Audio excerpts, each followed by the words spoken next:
बात होगी इस वीडियो में एसिड रिफ्लेक्स डिजीज़ के हवाले से। अक्सर लोग इस चीज़ की कंप्लेंट कर रहे होते हैं कि जो खुराक की नाली है उसमें ज़्यादा जलन की कैफियत रहती है, जिसको हम हार्टबर्न कहते हैं। तो दरअसल ये कैफियत स्टोमक के अंदर जो एसिड प्रोडक्शन हो रही होती है उसके कम हो जाने की वजह से होती है। अगर इस कंडीशन में आप एंट एसिड मेडिकेशन ले लें, जो प्रोटॉन पंप इनहिबिटर हैं, अगर वो ले लें तो उससे इंस्टेंटली रिलीफ बाज़ औक़ात मिल जाता है, लेकिन ये कोई प्रॉब्लम का सलूशन नहीं है। इसके बाद जो सिम्टम्स होती हैं वो और ज़्यादा इंक्रीज़ हो जाती हैं। तो जब स्टमक के अंदर एसिड की प्रोडक्शन कम होती है तो उसकी वजह से जो वेल्व होता है खुराक की नाली और मैदे के दरमियान, जिसको हम लोअर इसोफेजियल स्फिंक्टर कहते हैं, वो ओपन हो जाता है। पेशेंट को ज़्यादा हार्टबर्न और जलन की कैफियत ज़्यादा देखने को मिल रही होती है। अमात ज़्यादा देर तक रहें और जो स्टमक का कंटेंट है वो इसोफेगस की तरफ ज़्यादा जाता रहे, तो बार बार वो ट्रॉमा की वजह से जो कैंसर का रिस्क, मैलिग्नेंट या बिनाइन चेंजेस कहते हैं, उसका रिस्क ज़्यादा हो जाता है। नॉर्मली स्टमक का मीडियम होता है वो एसिडिक होता है, उसकी पीएच 1 से लेकर 3 तक होती है।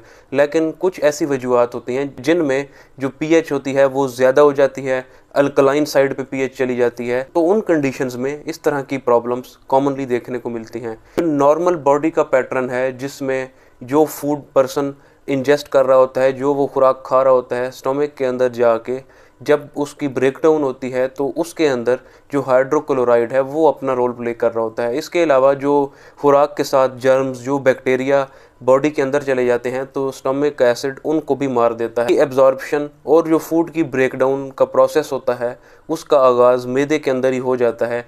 तो इसके लिए भी जो एसिड होता है वो बहुत ज़्यादा अहमियत का हामिल है। एसिडिक पीएच है वो अल्कलाइन साइड पे चली जाए, जो एसिडिक प्रोडक्शन है वो कम हो जाए, बॉडी का सिस्टम होता है वो डिस्टर्ब होना शुरू हो जाता है।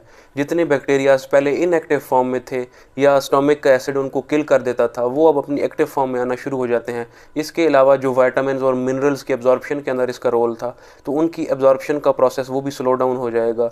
और जो मेन रीज़न जो एसिड रिफ्लेक्स की रीज़न बन रहा था, स्टमक का एसिड का कम होना, तो वो इलामात भी अब ज़्यादा देखने को मिलने लगेंगी। बार बार स्टमक का कंटेंट अगर एसोफेगस में जाता रहेगा तो वहाँ पे अल्सर बनने के चांसेस वो भी ज़्यादा हो जाते हैं। इस तरह जिक्र हुआ है स्टार्ट में ही कि आप एंटासिड से अगर इस डिज़ीज़ को ठीक करने की कोशिश करेंगे तो ये इलामात और ज़्यादा हो जाएंगी, क्योंकि इस तरह के ड्रग्स और ज़्यादा मीडियम को अल्कलाइन कर देंगे। जो मैदे का एसिड था अगर वो पहले कम बन रहा था तो इन मेडिसिन के बाद उसकी प्रोडक्शन और ज़्यादा स्लो डाउन हो जाएगी और एट द एंड ये इलामात जो आपको पहले देखने को मिल रही थी उनमें भी इजाफा होता चला जाएगा।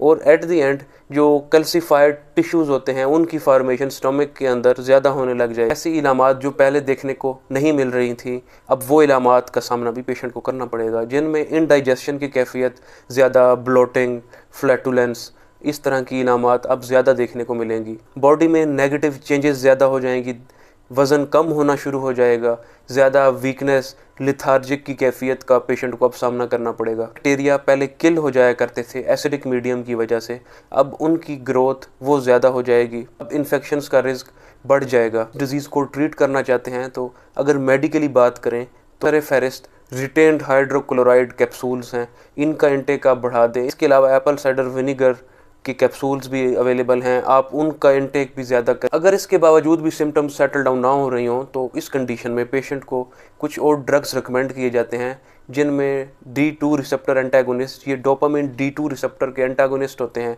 ये पेशेंट को दिए जाते हैं। इसके अलावा हिस्टामिन H2 रिसेप्टर ब्लॉकर, वो ड्रग्स हैं जो कि पेशेंट को एसिड रिफ्लेक्स डिजीज़ में काफ़ी हेल्प आउट करते हैं और इस डिज़ीज़ की मैनेजमेंट में इन ड्रग्स का बहुत अहम रोल है। कुछ और डाइटरी हैबिट्स की बात करें तो उनमें जितने भी स्पाइसी फूड, स्मोकिंग की हैबिट, इन चीज़ों से भी आपको निकलना होगा। कुछ और जो स्लीप पैटर्न आपका डिस्टर्ब है, आप उस स्लीप पैटर्न को बेहतर करें। जो बेड की हेड साइड है आप उसको एलिवेट करके रखें, ताकि जो एसिड कंटेंट आपका बार बार एसोफेगस में आके एसिड रिफ्लेक्स डिजीज़ की वजह बन रहा था तो आप उससे जल्द अज जल्द निकल सकें।